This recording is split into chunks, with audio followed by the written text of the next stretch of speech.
How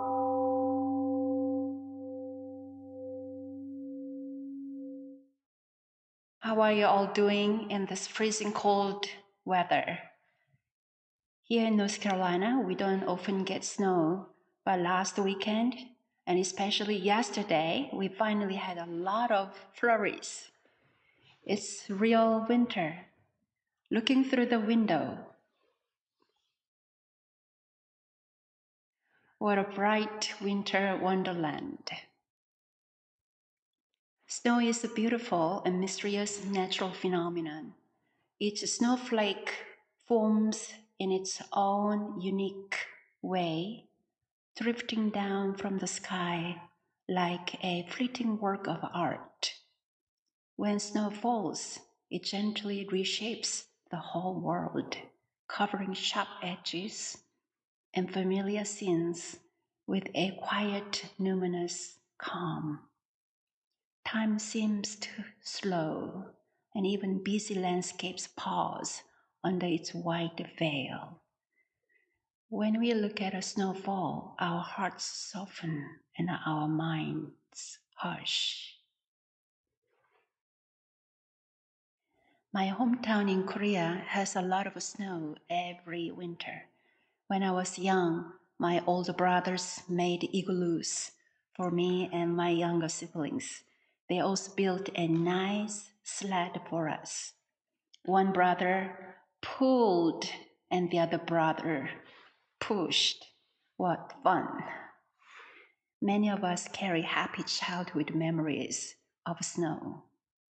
Did you also know there is a specific place in our scripture where snow becomes part of a Dharma teaching?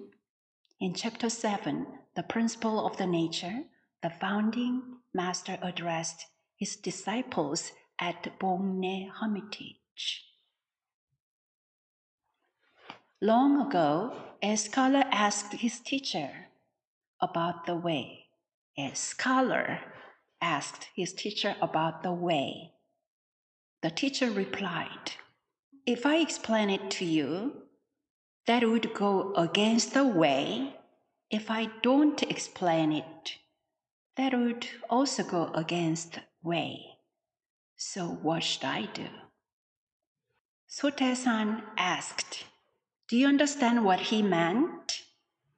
The disciples sitting around him in that hermitage remained silent, unable to answer.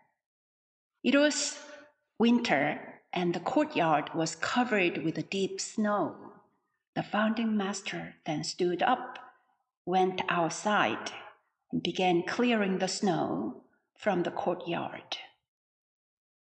Seeing this, a disciple hurried out, took the shovel from him, and asked the master to return inside. The founding master said, "What I just did was not only to clear the snow, it was to teach all of you a profound truth." End quote. What profound truth was Master Sotae-san trying to convey? Without a single word of explanation, why did he go outside and shovel snow? By silently clearing the snow, he demonstrated that ultimate truth cannot be fully conveyed through words alone. Conceptual explanations can sometimes become spiritual traps. Words can point, but they can also obscure. For this reason, Dharma teachers often choose to teach through action rather than words. Their actions may sometimes appear illogical, but they are meant to break through our conditioned habits of thinking and free us from clinging to rational explanations. The deepest teaching is not heard, but lived through direct experience. Clearing snow is not separate From spiritual practice, the way is present in ordinary moments. During our snowy weekends, I was delighted to see Reverend Sean place tarps on our entrance steps. I was so happy to see how wonderful idea that was, because we just remove the top. We don't have to scrape or clean snow on our little slippery, dangerous entrance. I felt that is a Tao. That is the way.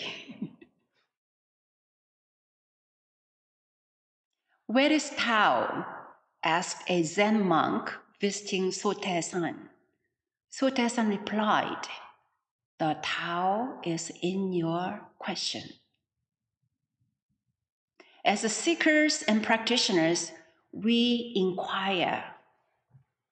Asking questions is a beautiful and essential part of our practice.